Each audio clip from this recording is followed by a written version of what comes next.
Hey guys, Oh my God, I'm shaking so much. Sorry, we just finished training. we just got done training, and we're about to release an episode with none other than Chris Haueter, one of the Dirty Dozen. And I have to apologize. I apologize to Steven that I did not get video for that one. I was so excited to get him on the show that I didn't press record on the video.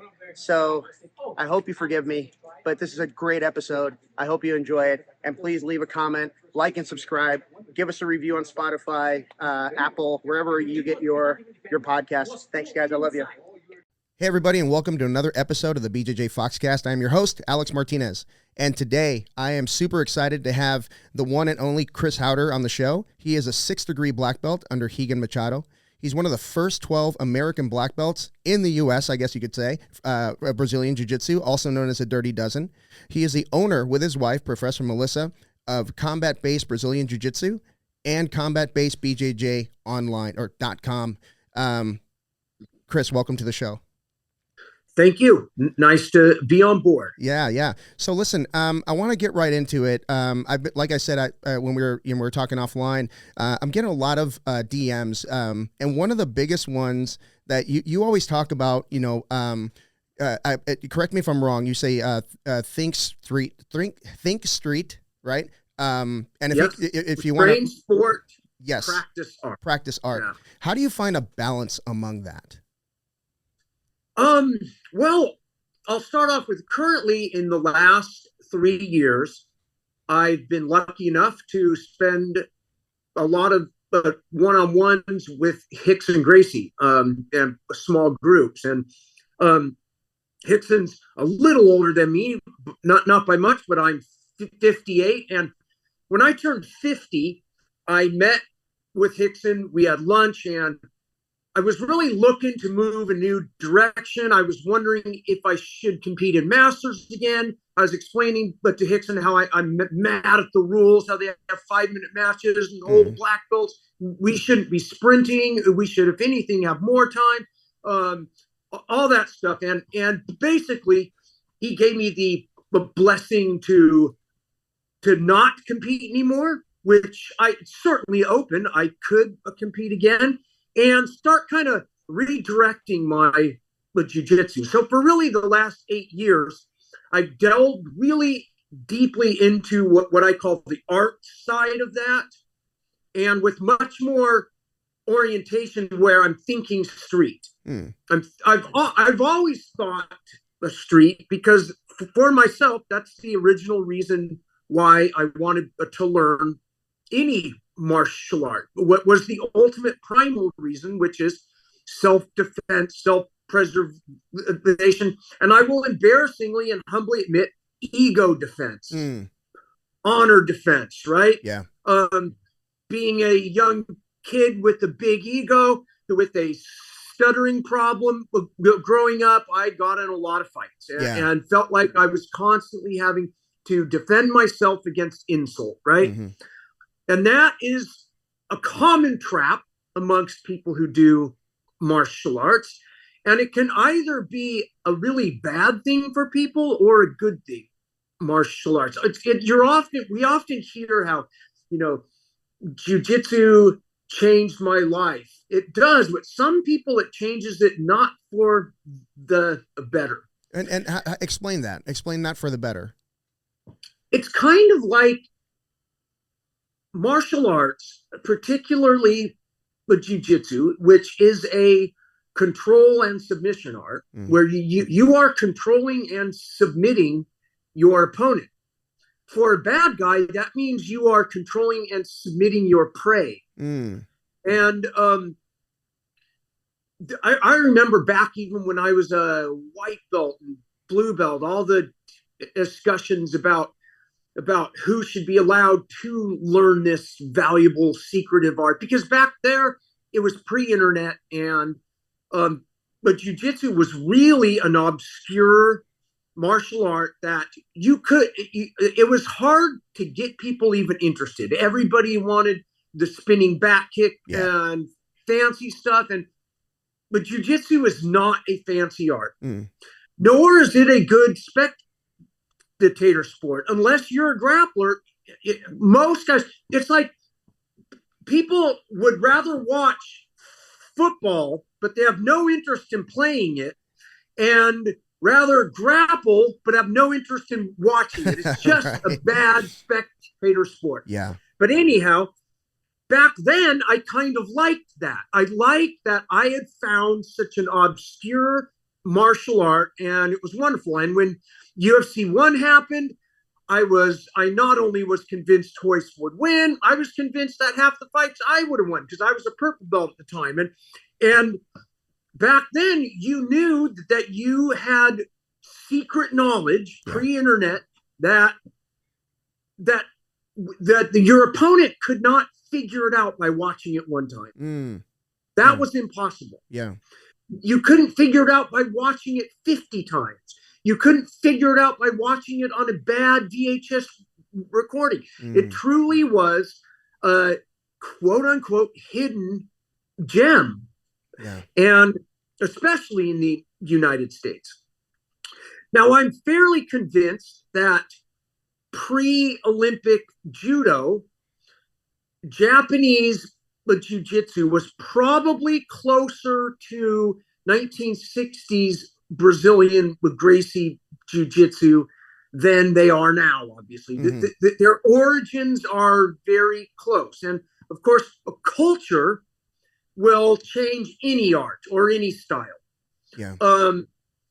When you it's like if you think of a musical instrument, the piano, and you give the piano to this isolated culture, and you give it to this isolated culture, it's the same piano, but the music is going to be drastically. You'll always find similarities, but so that's what we do. And but Dan Inosanto, which is who I was training with right as I found the jiu-jitsu, he used to always say, which was the wisdom of Bruce Lee, is don't get hung up in the personality, watch the style. And jiu-jitsu, and especially MMA, is filled with the distraction of the personality, and meaning that if your goal is to pursue this as a martial art capable of street defense and practical enough to where we can spar at near full speed, then you have found the gem. And the personalities and the show of MMA, even the show of Facebook, the jiu-jitsu stream, is often a distraction. Yeah. Yeah. And so, particularly like in the last 3 years, I've been meeting with Hickson once a month, and like just really not. And most of it's not that I'm learning anything new, but what I'm finding new aspects that I had completely glossed over in the art. It might just be a subtle shift of grip, or whether my elbow's down here or over here. Like very subtle things that is expanding my art. And when I say art, I mean the mission to control and submit my opponent, utilizing the least amount of athletics and attributes, and the maximum amount of knowledge, leverage, cunningness, and guile. That is the art. Yeah. When I say sport, I mean taking my art, adjusting it to whatever the man-made rules of the game are, and utilizing all the athletics and attributes that I have to win. That's the sport. And when I say street, I mean the hypothetical situation in which I am fighting over true life or death, not my honor. Yep. An honor fight, which is a duel, is really just unlicensed boxing, unlicensed MMA, and it's a sport as much as, I mean, even when guys go out and they're like in their small groups where they know they have backup and they're sizing up some other group, we don't pick on the guy who we could easily beat, nor do we go start a fight with the huge, ripped, roided out guy. We want to pick someone within our bracket, our peer group. So even most street altercations, even when they are life-riskingly violent, tend to be human sport. Yeah. And mixed martial arts, boxing, jiu-jitsu, judo, wrestling, all of these, Muay Thai, are man's metaphorical attempt to recreate the duel in the most, pushing the boundaries of, let's see how far we can go without having rules, yet not maim or injure our opponents. Yeah. Now, of course, in ancient Rome, one would say at the height of the empire, and one would say as an indication of its fall, is when the gladiator became the spectacle, which, of course, politically was a great way to move and sway the masses, because metaphorically, you are showing them that you have complete control. I could take the greatest warrior and throw you in the pit if I want to, right? There's a lot of reasons, and there's opinions on the fall of Rome that are 180 degrees apart at what caused it. Some say it was the introduction of monotheism. Others say it was the abandonment of the Rome's first, or the greatest period of Rome, they say, is the adoption of monotheism, hence the Roman Catholic Church. There's opposing opinions on this. Yeah. And the one thing that I sensed and knew from my first jiu-jitsu experience was that this is going to change the current martial arts game drastically. Wow. And you knew that from day one? From day one. Wow. Okay. As a lifelong martial artist who grew up doing classical Shotokan karate, fighting a lot, play fighting with my friends, wrestling in high school, dabbled in kickboxing, kung fu, and boxing. When I found this, I knew it was almost like, and I don't believe in any woo-woo stuff, but it was almost like it was the martial art that was in the back of my head all along. I just didn't know where to find it or what it was. And I instantly was like, this is it. Yeah. I love this. Have you always been the type of person that I hate to call it, going against the grain, but always trying to find that other thing? You strike me as more of an artist than, than anything else. Yeah. So, are you always doing like obscure type art that no one else is doing? Or, I mean, cause like you said, I think you've said in a video before, art is kind of stealing from the last guy, but you don't seem to do that. Right. Well, it's stealing and adjusting. So, I mean, when you really get into the philosophy of art, you're into the philosophy of ideas and creation. And on one level, there are no original ideas. Whatever we do is our interpretation of something we imagined, experienced, or whatever. And our imagination with most arts comes from picking up the environment through mostly our eyes, next our ears, then our skin proprioceptive feel, and then our nose. Like, that's just how. So like the art of a wolf, which is much more oriented to hearing and smell, wouldn't look like the art of human, right? And because art is an interpretation with our own creative twist of an experience, right? Yeah. And then there's what I call craft, and craft is the mimicking of someone else's skill and perfecting it. The craft of and how I separate art and craft, and I separate this only for descriptive reasons, not for reality reasons. Yeah, is art must have something that is purely you within it, and craft is the perfect or even better than mimicking of other people's art. Example, a cover band, right? Yep. You got some cool 80s punk rock band that got a few great hits that just were awesome before they could even play their instruments well. There are cover bands that do their songs way better. Yeah. Way better. Yeah. But it's still not original art. It's cover. Yeah. But with a few changes and alterations, you can transcend the craft and become art in and of itself. Yeah. And with athletics and combat sports and martial arts, there's a constant transcension of something, the exact same armbar that I learned as a white belt from Hickson and Hegan in Horion's garage.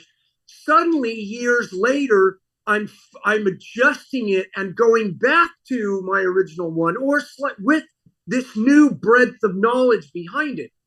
That's often why also within modern art and post-modern art is you can't view it alone. You have to view it within the context and the period of history and what was in the zeitgeist of now in order to grasp it. Which is why when we look at the expensive museum painting on the wall, that's a red canvas with a blue line on it. You're like, that's not fucking art. a 3-year-old could, but it's art in relation to the cultural shifts that are occurring, right? Yeah. So, and with craft, we're trying to retain a practicality. And with art, we are going into exploration, research, development. It's the freeing of it has to work effectively. It's letting that go in search of the new. Yeah. And they all feed each other. The street keeping it honest, the honest, primal, real reason why we humans engage in this. The sport makes it practical and fun. We're playing a game. Yeah. And the art opens your mind, lets you grow, but develop and continue learning with jiu-jitsu long past your athletic expiration date. Yeah, I love that. That's a great description. Let's go back a little bit because you mentioned, talking to Hickson about possibly competing or not. And then you mentioned the 5-minute timer versus, older guys needing more time. I am 100% on board with that. And one thing that I find, and correct me if I'm wrong, one thing that I find is that 5-minute timer has stolen a lot of people's ability to relax, compose themselves, yes, and find that gap, right? Because the ego kicks in and I'm like, oh my gosh, I only got a minute and a half left. I have to do something. No, you don't. Correct? Am I on the right track there? You are 100% right. Now, I will say the 5-minute match for black belts or anyone is probably closer to what you would practically need in a street altercation in terms of the energy. Yeah. About how your time is short, you got to make it happen and win. I've had, especially when I would referee stuff, everything from refereeing jiu-jitsu matches to Chuck's backyard grapple-offs to Metamorphs. When I referee, I'm always imagining what would I do if I wanted to improve this, not only for the art, but to make people want to watch it. Yeah. What changes would I make? And I've suggested many of them over the years. For years, my common speech was, in all grappling matches, and I understand because of the rules and licensing and boxing that grappling is separate from arts where you strike. That's why you can't slam in a grappling match, because then you have to be under striking rules, because technically you're hitting the person with the planet. But I used to say, imagine if each guy had every match one open hand slap, not a bunch of rabbit slaps, not a pancration, just one. It would change the entire dynamic of the fight. Yeah. There would be times where that slap wouldn't even be used because you wouldn't want to waste it. Now your opponent has one. Mm. And it's weird. The reason where I got this idea is back in the late 80s when the paintball was really new. Me and my friends, we had the one-shot guns. Yeah. Where, you know, it was cock and shot.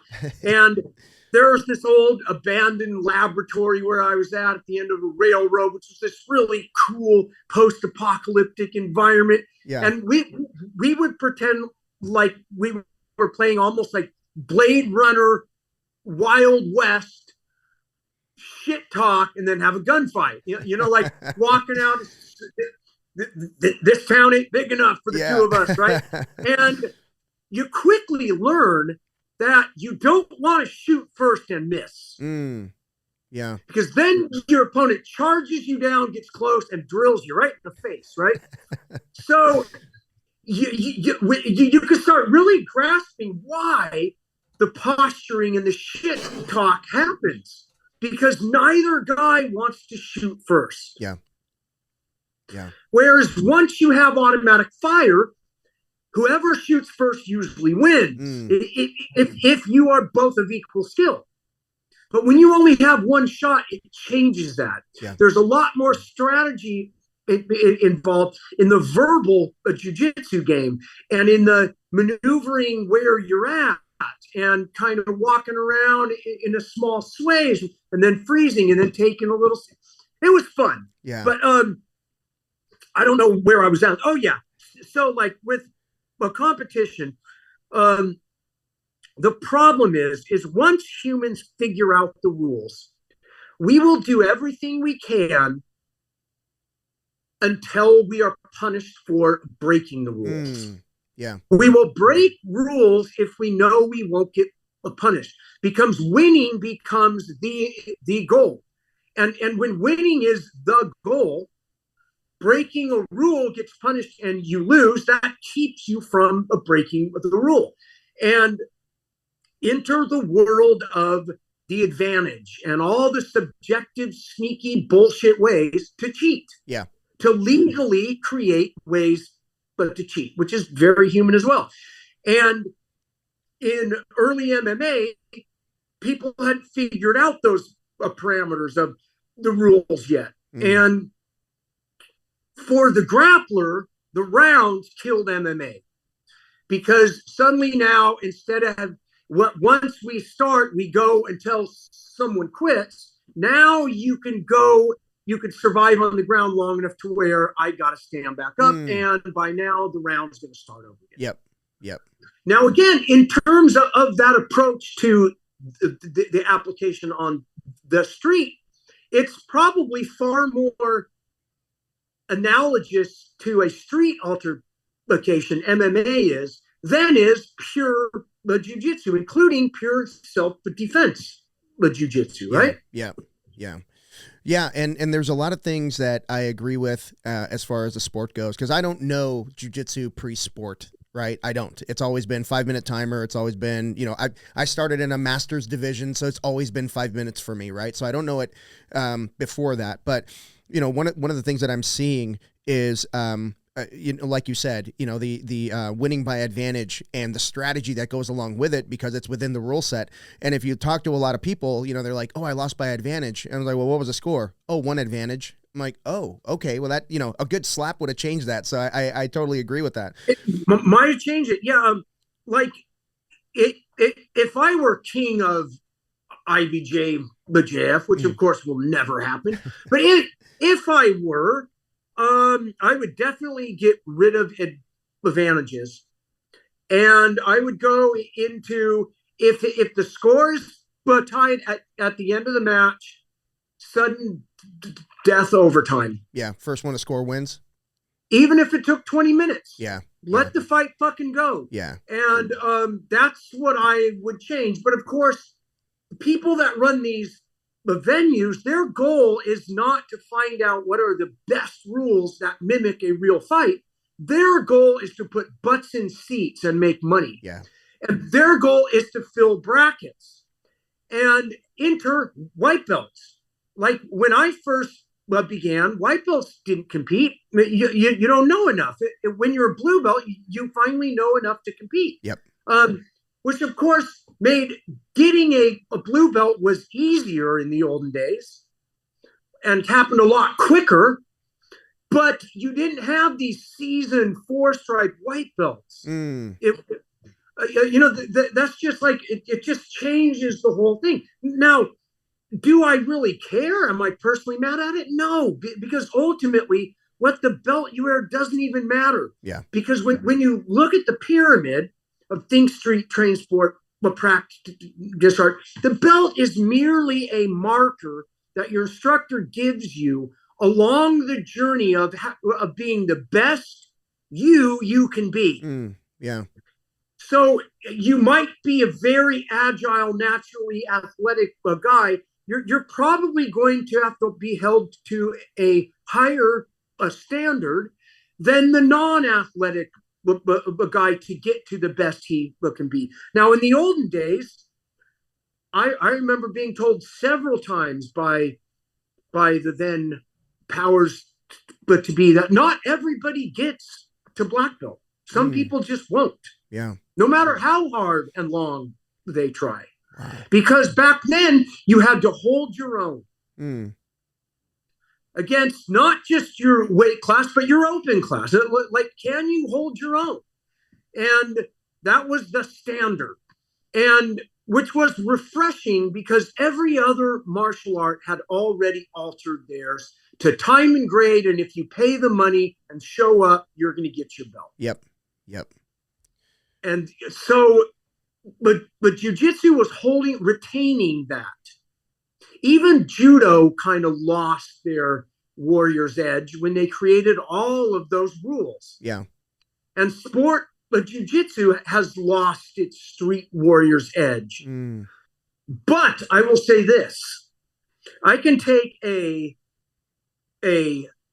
brown belt level wrestler, a brown belt level sport but jiu-jitsu guy, or a brown belt but judo guy, and in a weekend clinic, teach them the street application. Yeah. And they will do fine. Whereas somebody who's practiced only self-defense, if I put him in a competition, he will get his ass kicked royally and fast. Yeah, that's a great way to put it. Yeah. Because what the sport gives is the practicality of real timing, real energy, and real resistance to your techniques. That is not offered when you train self-defense moves. Yeah. It's, I have probably talked myself out of more fights than I've been in the past 10 years that I've been doing jiu-jitsu. I just, two things that I look for when I walk into a restaurant or bar is where are the exits and where are the assholes, right? If you can identify that, you're good. Yeah. That's a good way to do it. Yeah. I like, especially once I had kids, I had a great shift in my sense of fighting over honor. And I recall reading a great article on humans and the European culture of the duel. Yeah. And how it was mostly an upper class thing, middle to upper class. The poor knew it was stupid. If I end up fighting over honor, then my children are going to starve. Whereas it was the luxury of the wealthy and the aristocracy, the Hamilton Burr duel. Yep. And it was very much that when you could talk and argue, but when that ceased, we settle it in a duel. If we cannot resolve it, and some people, of course, quickly go to the duel. Yeah. And it's so natural for men, especially males, to resolve their issues of insult through a duel. Yeah. And for the most part, Western culture has, and I'm going to use this word, and I might piss some people off out there, but Western culture has culturally evolved to a point of realizing the stupidity of the duel. Yeah. And that it's better to resolve things through logic and reason and a debate, thank you, Age of Enlightenment, Age of Reason, which still took another 100 years to finally, and it still is something that has to be constantly checked, is the thing, am I wrong in my reasoning and my logic? Yeah. Not am I insulted, but am I wrong in my reasoning and my logic, which becomes very hard when you're in a quote unquote confrontation or argument with someone who you perceive is absolutely uninterested in reason or logic. Right. Yeah.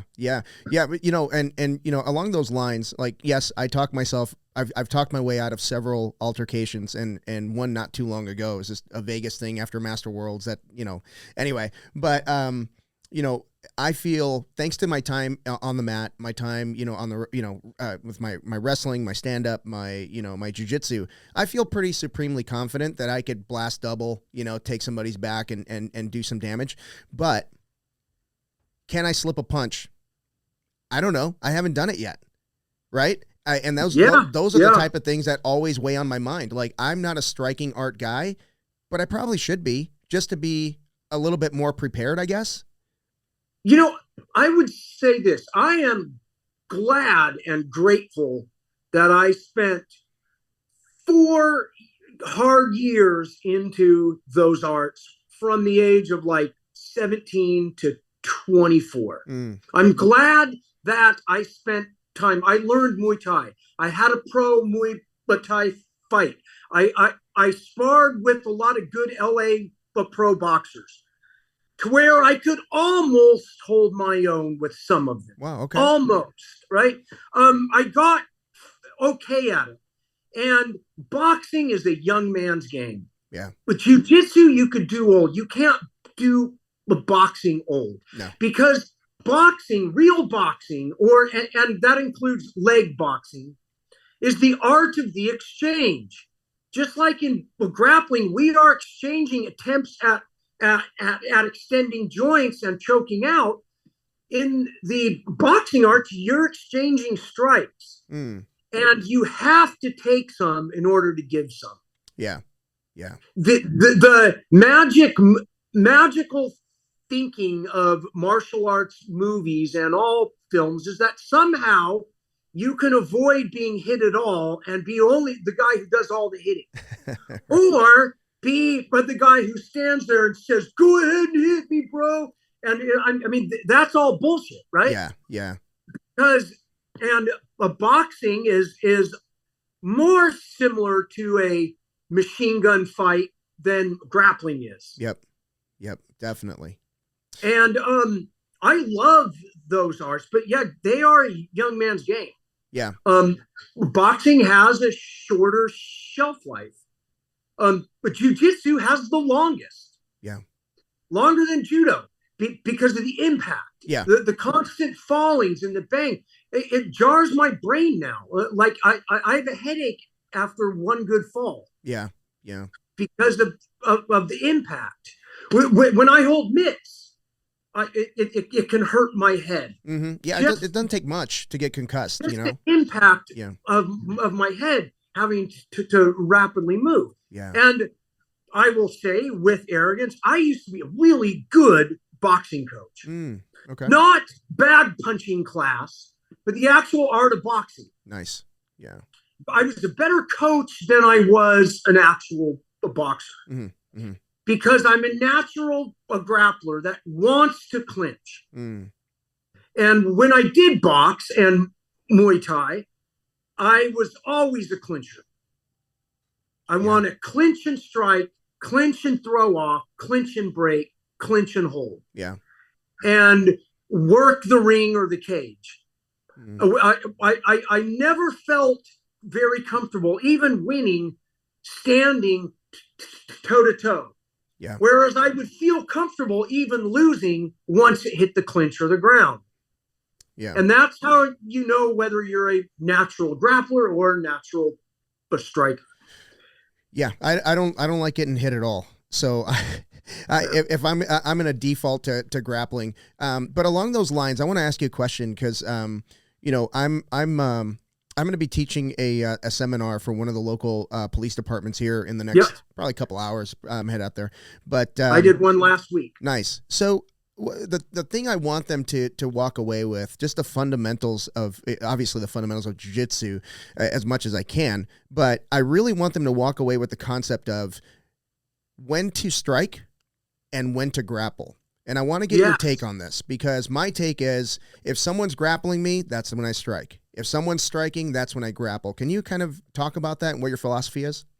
Well, I would say as a general strategy, that's a good one as a general strategy. Mm-hmm. But as soon as we're into the nuances, that no longer is an effective strategy. Okay. When I was coming up in the ranks, the black belts would occasionally hit us while we're rolling to remind us to think street. But we could not hit them back. And at first it might seem unfair, but no, they're trying to, and I do this with my guys all the time. I'm trying to help you come up with a grappling solution to a striking problem. Okay. Yeah. Not a counter-striking solution to a striking problem. I'm developing your skills in that area. Hence my occasional slap when you're not controlling my hands. My occasional let you know I have a headbutt when you're not range controlling or controlling my head. And that is how, when I think street, when I'm practicing the sport even and art, I find new areas of exploration, and always have the last 30 years of my grappling. Yeah. And that's something that I don't see a lot anymore, except with the guys whom I train. And so a lot of times, like, I was briefly a cop years ago, and long enough to understand the job, both the misperceptions and the perceptions of it. And you're going to have to put your hands on bodies. Yeah. And it does seem absurd that it's not like something that is done hours every week for every officer. And had I not fucked up my job, it was during a period of time where alcoholism, it's a long story, but when the smoke cleared, I had a lot of cops, many of them who are the black belts under me, and a lot of them have worked out very good programs through a lot of what I've instructed them, and others have. Very good programs. And so I'm not going to explain either my or their program, but basically, martial arts, when you think street, is creating the most order you can out of chaos. It's how do I control this the best I can, not looking for I got to control it or I'm not in control, because there again is nuance. It's have the most control over chaos and the most awareness of what is happening that I possibly can. Yeah. Within the scope of the mission of my job and safety to myself and others around me, right? And it's that order can kind of change depending on the situation in which you're in, right? Whether you're thinking about your own personal safety, your mission, to control the suspect, arrest, whatever, or others around you, right? These things are ping-ponging off of each other and alter and can change in a split second. Yeah. Yeah. And the other thing that I often explain to people who might say, why don't the cops just shoot them in the leg, or other things. It's really easy to navigate through a guy running a red light, a traffic thing, when you're paying attention and going 5 miles an hour. Now let's make everybody go 0 to 90 with emotions and anger. Yeah. Yeah. Now try to navigate that light, whether it'll be red or green. It becomes a whole other game, right? Yeah. Because that it's kind of the same thing in what happens with the fantasy martial arts is you miss real timing and the spontaneity because you're creating these slow readable patterns like the Aikido patterns. Yep. So you're literally missing the most important part. So even if I show you perfect but jiu-jitsu from this motion, if that's all you learn, you are getting nothing applicable to a real environment because you must have real timing, real resistance, and real energy, right? Yeah. Yeah. So again, that is the value of sport. As long as you broaden your horizons, because you will fight how you train, but you broaden your horizons. So while you train, you are thinking street. Yeah. You're giving yourself an advantage for the big picture. Yeah. And you're taking nothing away from your sport application. Yeah. People think you are, but you really aren't. Yeah. Well, let me ask you this: how do you think sport, or I'm sorry, think street in an open guard situation? And I'm talking like going deep into like, deep half and boloing and stuff like that. Do you coach around those things? Do you teach them just as a sport application? I hate to use the word frown upon, but what's your opinion on the open guard versus closed guard and how far the open guard has come? Okay, here's the thing. And I don't go around them, I go through them, right? And that's the warrior's attitude of the Stoic. You don't go around it, you go through it. At least once, and then you know how to either engage or avoid. But anyhow, so back in the early days, there really was no open guard. The open guard wasn't much. It was if the guard's open and you can stand, you stand up. And you stand up by utilizing your legs to keep your opponent away, either on their hips or a kick if they bend over at the face. Or if they're closing in on you, you attempt to reclose the guard. Yeah. Because then it was perceived that the closed guard was safer, even in Valley Tudo rules. You wanted to close it up or stand up, right? Yeah.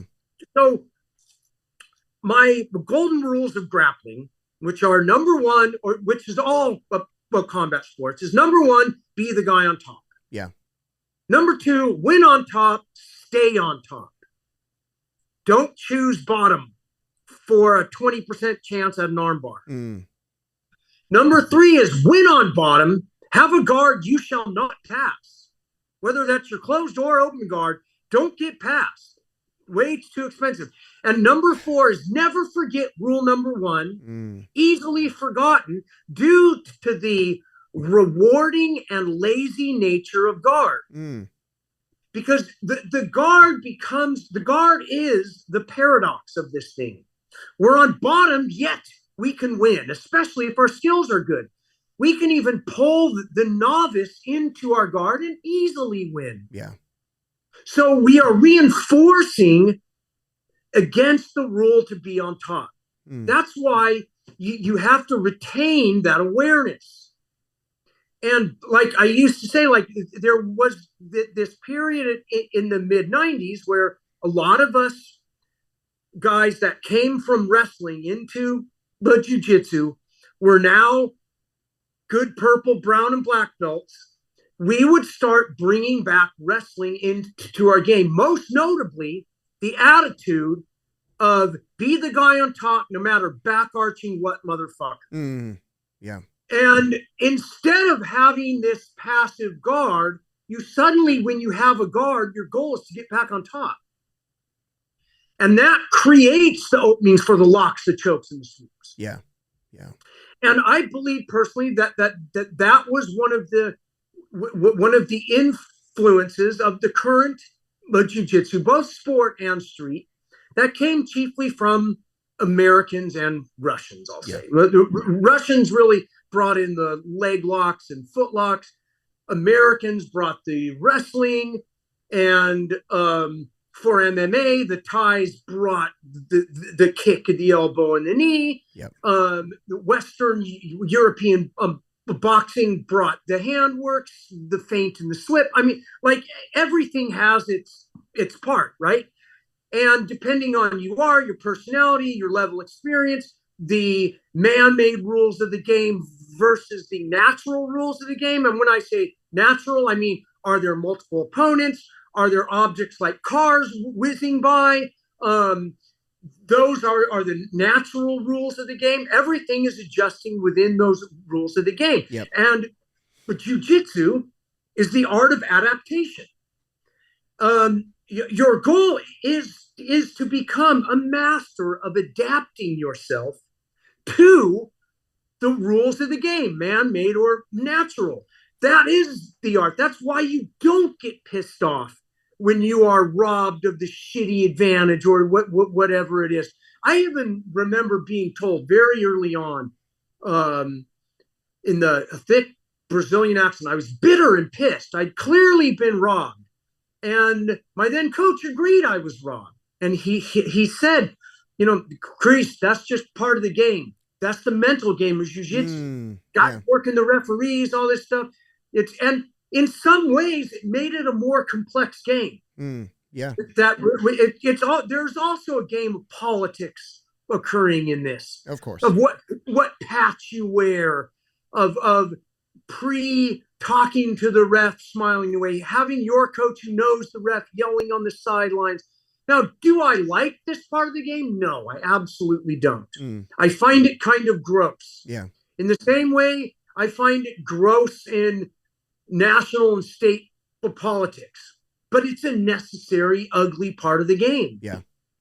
Right. And it's unavoidable. I mean, the people are people, and one thing I tell my students is when they're going to competitions, and, today we're very spoiled. We know what mat we're going to be on, what time, and you can stand there and see which referees are working that mat, and you can study the referees. Are they giving the points too soon? Stuff like that. Yeah. It's really good. We used to, in the old days, you'd wait 8 hours when you're over your start time. It was brutal. And it is good. And competition, in a lot of ways, the whole day is kind of an endurance test of your will. And usually after the first 2 or 3 rounds, the people left. The guy who wins is the guy who wants it the most. Yep. Especially in the old guy divisions. The guy who's in better shape than the guy who wants it the most is usually the guy who wins. Yeah. And it's that testing of your steel will to say, I'm going to be here all day no matter what, regardless whether my match is early or late. And I remember really early on, although they don't cheat as bad anymore, but back in the old days, it was brutal that I start every match as if I am down 2 points. Wow. I just started as if I'm down, knowing that I'm going to have to take the fight to my opponent. Yeah. Jean-Jacques Machado was the one who explained that after I was mad at one of the things. And he's like, that's just how you have to fight, which is why he always fought to submit. So there can be no doubt. Yeah. Yeah. And that's don't give them a reason to raise the other guy's hand. That's when it comes down to it, that should be the strategy, right? I don't train all year for Master Worlds to win by advantage, for sure. I mean, I want to go in there and do my thing. But speaking of competition, so this is going to be silly. I had a nightmare, not too long ago, that we were at a jiu-jitsu competition. It was a kids competition, and it was fairly quiet, which is impossible at a kids competition. Right. But you're in a dream. Yeah. No one was keeping score. And I woke up in a panic, and I thought, this is pretty much what we've done to every sport that has gone to the Olympics. We've taken away that the kids. Okay, so I always tell people, the kids that are playing like youth soccer and all that stuff, awesome sports. I love those sports. I really do. I love football, all that stuff. But the sports that are allowing kids to lose and still get a reward for just being there are doing our jiu-jitsu kids a big favor, because 10, 15, 20 years from now, when those two kids are competing for a job, I really believe that the jiu-jitsu kid is going to be way more confident and way more mentally ready to either win or lose that job and then move on, right? And I think the more I hate to say Americanize, but the more we water down the jiu-jitsu, I think in a way we could be there one day where there's no score kept. What do you think about that? First of all, I like to say, like, in terms of the body arts, there's the individual body arts, the pure art, dance, ballet, blah, blah, blah, gymnastics, the rudimentary primal body art. Then there's one-on-one sports. Then there's the team sports. And the one thing that a lot of people miss who do one-on-one sports is the aspect of the team. So in terms of how well you perform in a job, team sports are very important. Yeah. Because you learn how to work with others and read subtle cues. Know when the other guy's a bit tired, so you take up slack. Like all that stuff that you don't do in one-on-one sports. Individual sports, the gymnastics, you're almost competing against your own team. And they're very solo and isolating sports. But you also develop that interconnection to yourself, right? Yeah. So the one-on-one sports is kind of the bridge in between solo body arts and small team arts. And all sports are analogous and metaphorical of the hunt and war. Going back to the original Olympic sports, running hurdles is like how when humans hunted for tens of thousands of years, it was the javelin throw, the shot put, throwing that shot put to hit that wildebeest in its head, jumping hurdles, being able but to run down prey. And of course, having all those skills made you skillful at war. And I will even say that us humans, we are so primally wired to look up to the athlete that we look up to our athletes in a ridiculous sense, even when we know they're kind of jerks as people. The reason why is because for tens of thousands of years, if you were on that guy's team, you ate. And if you were on the other guy's team, you might not eat. And so people don't know the guy who came up with the vaccine for polio, who saved countless millions of lives, but we know the heavyweight champion of the world. Yeah. We know who won the NFL, which is a metaphor of infantry combat, with trench warfare. Yeah. And that's like how our brains are wired. And again, I will say, in some cultural evolution is trying to evolve us past that. Because when we get past those things, either in our normal life, our day job, when we're off the mat or off the gridiron or whatever it is, we're developing the yin instead of the yang. We're coming up with those things that lead to quantum computing, the cure for cancer, better ethics and morals through logic and reason, science, instead of our primal athletics. And it's that blend of them, the yin and yang, which I find so wonderful in all athletics. Yeah. Right? Yeah, absolutely. It's that blend of science, sport, and art. Yeah. We're blending these things. So often when I instruct law enforcement, what I usually do is I run them through some, again, it's complex because you can't learn this in an hour clinic. Yeah. Yeah. But I'll teach stance, base. I'll teach the instincts, how we like to flinch. We reach out and grab, like the various instincts that we have to become aware of them. So you can kind of retool your instincts. We do what if you're grabbed behind the back, gun retention. Usually, if you're on the ground, open guard, and you're on the ground, it's time but to draw a gun. Yeah. Or stand, not pull them in a guard, right? Right. And so, like, yeah, but again, I know I just keep saying the same thing over and over again, but it depends on the environmental rules of the game and the man-made rules of the game. Yeah. There's like everything alters, and the best thing that you can do when you train cops is to teach them the value of continual training. Yeah. The value of you can't learn this in a weekend clinic. Yeah. This is an art that even myself and you have not yet even begun to master. Yeah, no way. We're practicing an art. Yep.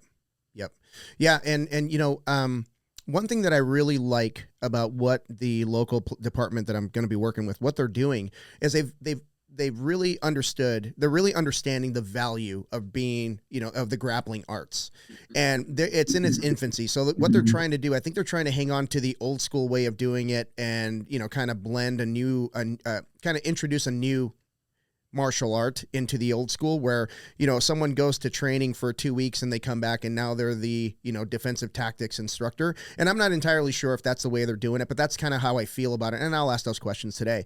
And my advice to them is, you know, if you've got somebody, you know, I don't care where they are really, but that can dedicate, you know, 3-4 days per week, invest in that person so that then maybe in 3 to 5 years, they're competent enough to teach the masses, right? To teach those guys and maybe bring that program up. But it's going to be an evolution, and it's going to be over time. It's not going to be overnight.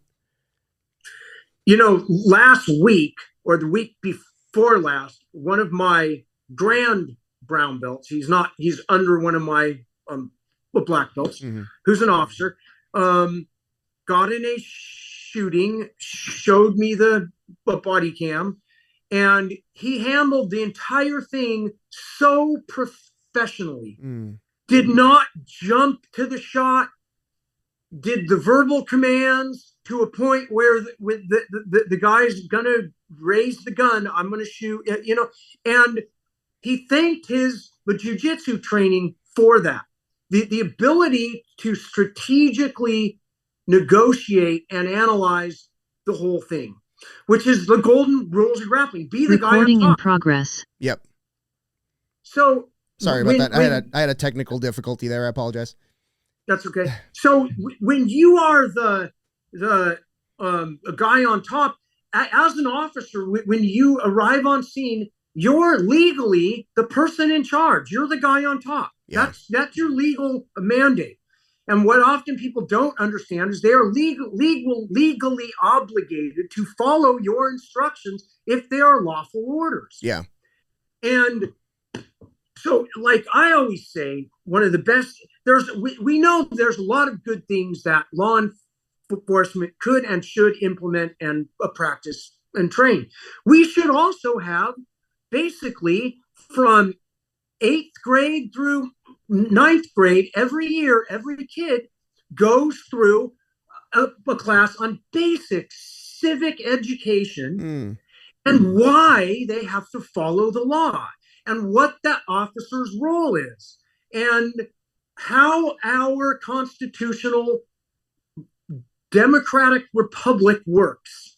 Yeah, I love that. Yeah, that we are both a democracy and a republic. It's not either or. Yeah, we are both a land that you have individual rights and there are collective responsibilities as well. Yeah, and I mean that's like in my perfect world, in my utopia, where every kid goes through several times from in their childhood. Here's training. And then they go on ride-alongs, and police officers learn the jiu-jitsu, and they go shovel soup at a soup kitchen and get a feel of what it would be like to sleep on cold concrete for a month. Yeah. I mean, what is that going to do to your level of respect? If you're coming from a point where society doesn't respect me, why should I in turn give respect back? Yeah, no, I love that. And actually, whether it's true or not, yeah, right? Yeah. But what people need to be able to do, and this is the jiu-jitsu, is be able to put yourself in the shoes of others. Yeah. And feel the experience, not just say, this is how I would change the experience. Go ahead and feel it. Yeah, I love that. And one of the things that you just brought up is something I actually had a conversation with a police officer friend. We're exposed to that a lot, right? There's a lot of cops in our academy, stuff like that. But a lot of people don't know very, very subtle things that could escalate a situation. Very simply, where a police officer grabs your arm and then you pull naturally, right? You have this instinct to pull your arm away. Well, now you've escalated that situation. And I mean, I don't want to say to no fault of your own, legally, right? but tactically, it could be called an escalation. Absolutely. As opposed to letting that grip stay there. It's a known grip. Yep. And and again, like obviously right now, and anyone hearing this who is even at blue belt level knows you're already months into training to where that becomes ingrained in the practice. That's something you cannot learn in a weekend clinic. Yeah, no, agreed. And simple things like you're talking about being a blue belt, when somebody grabs your sleeve and you're sitting there like, well, I'm not going to break this grip because I'm going to use it. Right. You can tactically use it. And it could be something. So for somebody to grab my arm, my instinct is not to pull away. It's more like, okay, what's going on here and how can I use this to my advantage? So yeah, there is a paradigm shift when it comes to that. But listen, I want to make sure that we cover a couple of things because we're up against it here a little bit on time. Let's talk about Combat Base and combatbasebjj.com. All right, so combatbase.com and my thing, it really started in the COVID lockdowns because everybody knows, along with a lot of other jobs, that suddenly this was gone, right? And it gave me a lot of time to reflect at the value of it. And this is how I earn a living, right? Yeah. And some of my black belts got really mad and resentful and angry. Others did not. I tried to tell everyone, and I thought it would be only a year. It was 2. But I said, in a year, don't worry, this is coming back. And it's going to come back stronger than ever because people don't know what they've got until it's gone. Yep. And it's going to be a boom for our art, if anything, is what I thought. Along with other things, political unrest. There's like a couple things that always go up when there's unrest. They're the camping equipment, entertainment industry, and self-defense industry. Yeah. Whenever the masses feel uneasy, those always have a spike. There's some things that always will go down. Antique collecting. There's some stuff that suddenly just plummets in the value. Yeah. And because we collect antiques when the times are good and we sell them when the times are bad. Yeah. And there's just there's economic indicators. But so combatbase.com, the one thing I try to transmit, which is very hard, is there are things in the jiu-jitsu that you have to feel, you cannot see. And in the last few years, my work with Rickson, which is almost every month, I'm working on the invisible aspects of the jiu-jitsu because there really is stuff you have to feel, you can't see it. You have to feel the slight adjustments in shift, in push, in pull, in weight distribution, in angling, in framing and flowing. These are the things that I'm trying to transmit the best I can on the 2-dimensional screen. And in some ways, I very rarely now but teach moves. Mm-hmm. Before the internet and before VHS instructionals, we would have to teach moves because no one knew moves, right? So here's step A of the guard armbar, step B, step C, step D. Here's this other guard armbar, step A, step B, step D, right? And now the moves are out there. They're in the zeitgeist. They're available. Yeah. The blue belt has been studying a YouTube and brings the new move to the academy or the new step of the new move, right? Yeah. So what I teach more is what I call the essence and feel of this. And it's what Rickson told me a few years back. He's like, but Chris, we're going to work on the concepts and the feel of a connection. That's what we will work on. Your jiu-jitsu, you already know good jiu-jitsu. We're going to work on your connection and your feel. And that's what we've worked on a lot. And it's really, I'm trying to transmit that through my combatbase.com and create a community of people, because for years people would say that I should either open a school or have an organization. And I always felt myself, and I will say with some pride and arrogance, that I was like Aragorn in the first two Lord of the Rings. I was kind of a nomad. I was a loner. I was everybody's friend. I would coach everybody, not just my own team. And when you start to get old, you realize you've given a lot more than you've taken as well. And I have a family and kids, and COVID hit. And how are we going to earn a living? So as genuinely and authentically as I can, I created this organization largely at the urging of my wife, who realized its wisdom, and she's the management of it. And she keeps me on my toes because I'm ADHD. She says, you got to do this. You got to film this. You got to do another. And I do all my own art and editing. Wow. Just because I'm an artist, but I'll tell you what, and it's true. And I remember one of my grandfathers saying this years back, who grew up a craftsman, is you can earn a living working for others, but you'll never get rich unless you work for yourself. Yeah. And not that my goal is to get rich, because it's not. And then another thing that Horion McGracie told me back when I was a blue belt. Actually, I overheard him. I overheard this. Him saying, I am not an hourly employee.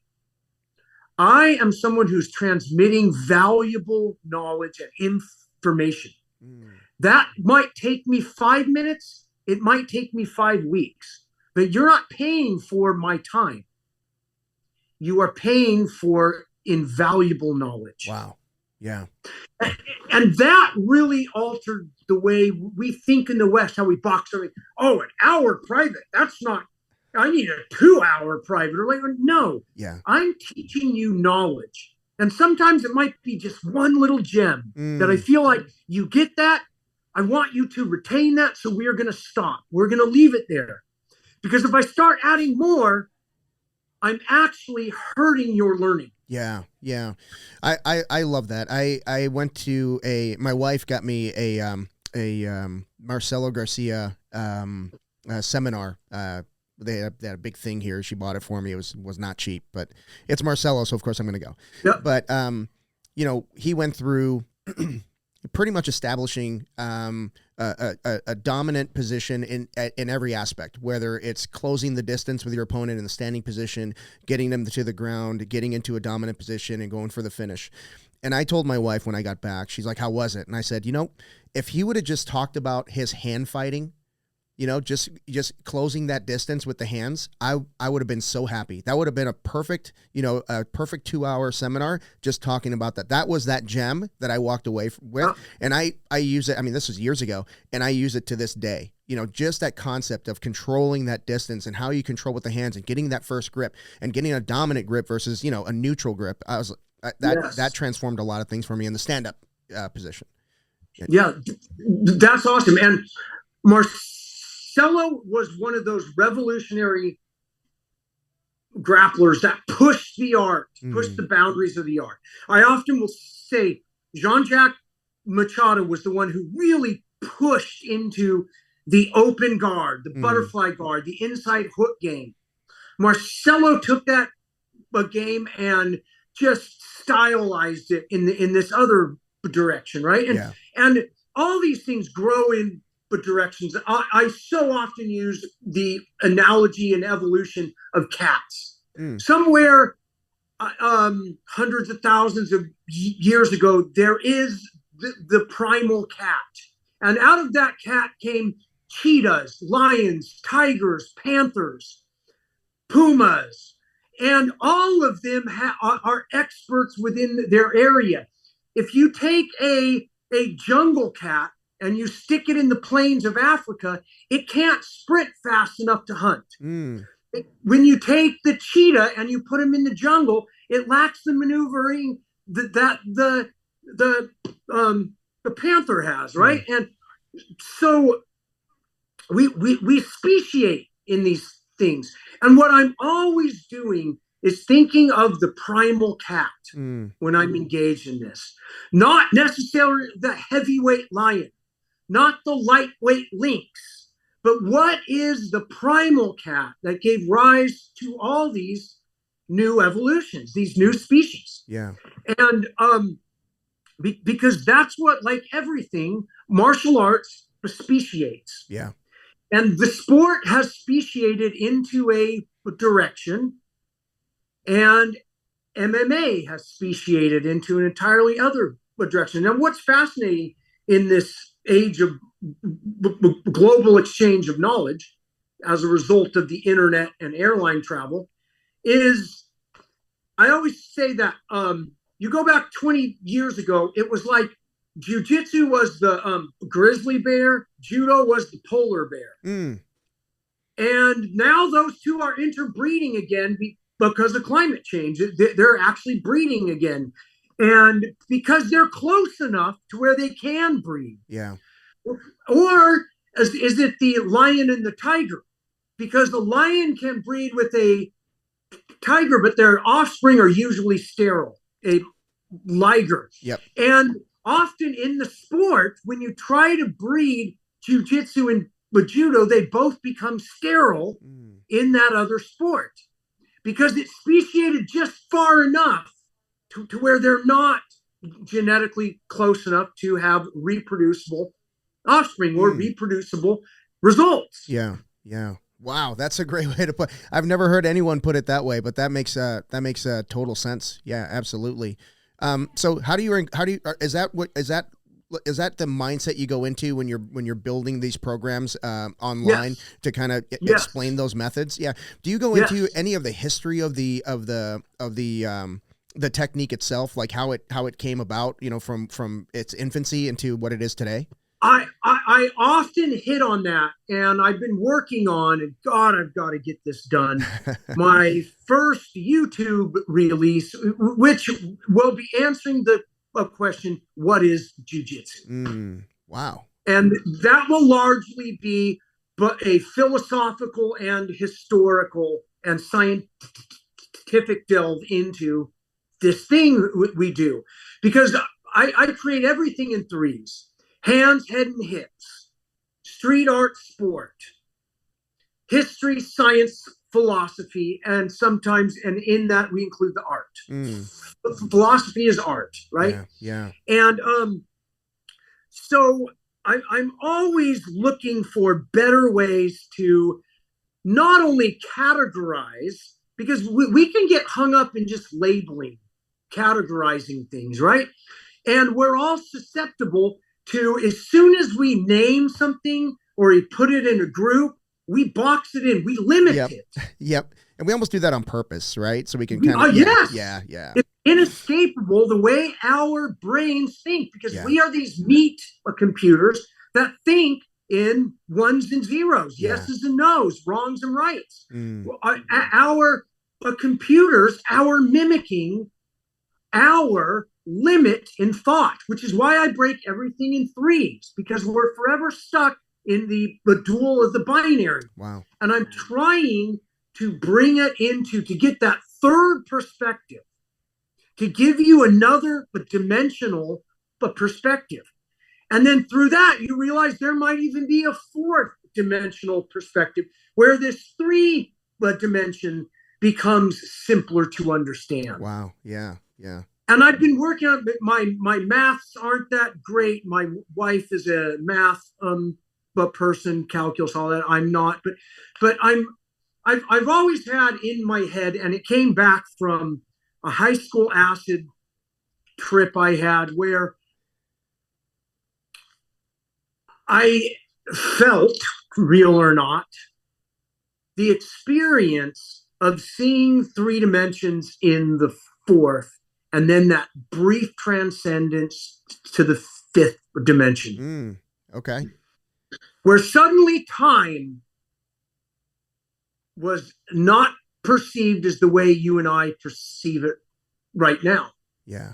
Time did not become a linear thing, either forward or back, but was suddenly ever present thing. And I can't get there yet, and I try to understand the maths behind it. It's somewhat related to the calculus, which comes from having to find the exact area curve. You have to understand infinite numbers, infinite progression, infinite regression, but derivatives, all that. I don't quite have the maths to, but I feel like I've had a glimpse of it. I love it. And that has forever changed the way I view not only jiu-jitsu, but life. Wow. But jiu-jitsu becomes this thing. We are these three-dimensional creatures operating in this fourth dimension, and I'm trying to see it from the fifth. I love it. And at the same time, explain it in the second. And that is the really hard, right? Yeah, absolutely. Yeah. Because there is only yes and no, ones and zeros when you have two dimensions, right? Yeah. Well, kind of. But so, yeah, that's kind of where I'm at in my journey. And it's, I've had some ups and downs in life. I've had clearly more ups than downs. And the key to happiness is to stay curious and stay grateful. Because when you're grateful, you will get humble, and you will become curious when you are humble. And I fight it like everyone. I have a big ego. Sometimes I'm a know-it-all. But to always pause and realize that I know but a fraction of what anything, if any of these things that I'm quote unquote expert in really is, right? Yeah. That my little tiny brain processing through biological yeses and nos, picking up this tiny light spectrum that I can see on this massive electromagnetic spectrum, my auditory skills, all this tiny thing on this tiny planet, in this tiny solar system, in but one galaxy of tens of billions, or is it 100 billion? I can't even remember. Yeah, I can't remember. The numbers are so big that it's hard for us to have any kind of a reference at the magnitude of these things. Yeah. And isn't it doesn't even go a little bit farther than that you're like 1 in 100 billion or 400 billion. There's a 1 in 400 billion chance that you were actually born. Yes. Right? It might be greater than that. So, I mean, it might be greater than that. And for some people that becomes part of their spirituality. Yeah. Yeah. And my spirituality comes from what I believe is the original enlightenment of Jesus, the enlightenment of the Buddha, which is ultimate humility. Yeah. Is I don't know. It's so greater than me. Yeah. Muslims, it's like the reason why they have, which seems ridiculous, that you cannot draw Muhammad Mm-hmm. or God, Mm-hmm. it's because you are limiting God then. Oh, wow. Okay. You are limiting something that cannot be captured in our dimension of time. It comes from an actual very deep spiritual place. Mm. I don't agree with the law. Obviously, I'm an artist, Right. Yeah. and I'm from the West. Mm-hmm. And that's why. But Jesus was against idolatry, because you're limiting things by creating an idol, Mm. and which it has in common with Islam, and it's also the Buddha. Yet we make these symbols of the Buddha everywhere. Yeah. And I'm what I basically call a Western a Taoist. I'm kind of a Taoist, meaning there's a lot of things that it will sound like I have no opinion on, but I agree with both sides. And I also don't agree with both sides at the same time. Simultaneousness, the yin and yang is the symbol of the simultaneity of opposites. Mm-hmm. Yeah. It's a symbol of.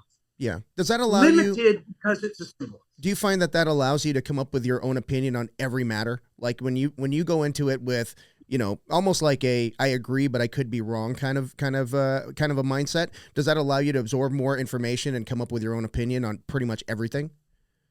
I sure hope it does, because it's the way it's the angle I've approached this, right? Mm-hmm. Everything in life. Yeah. And it seems like it is, I'll use the word scientifically, the most practical way to approach anything, including morality and ethics. Yeah. Is to humbly try to disprove the things that you hold true to be right. Wow. Yeah. That's hard to do for everybody. I mean, that's got to be a difficult path to walk. To put it through the test. Yeah. Yeah. Yeah. Right? Yeah. With not an, it's like we spend most of our time coming up with opinions and then finding facts, often good facts that support our opinion. Yep. Instead of trying to refute our opinions. That's the difference. What the gift of the scientific method, largely from Karl Popper, is my idea falsifiable? Can I disprove this opinion in which I hold? Yeah. It's the opposite approach. And people, including scientists, including myself as an amateur scientist, we often realize how we are so biologically hardwired to hold opinions and find evidence to support it rather than the scientific routes, which becomes a guide to try to help us claw us into humility, claw us back into open-mindedness. Yeah, and if you want to go back to what you were talking about, being humble. I mean, I'm sorry, being grateful, which will make you humble, and then what was the third piece? You said gratitude would make you humble. Humility would make you curious. Humble makes you open-minded because you suddenly become aware of how little you know. Yeah, and you can use that to your advantage, I think, if you start your day by just being grateful. And then going out into the world, and you will find reasons to be grateful, right? Those things will appear rather than the opposite, obviously, right? So, I love and that. I will say this, and as a lover of ethics, I have not experienced personally the pain in my life that some people have, the loss of a child, something like that, right? And for me to advise anybody who has, or think I somehow know the stoic way out of this problem, is kind of a defense mechanism.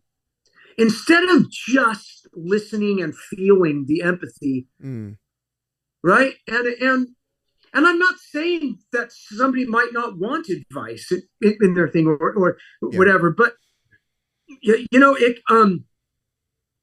nihilism is kind of the route that leads one to the necessity of modern Stoicism or modern Taoism, even modern Christianity.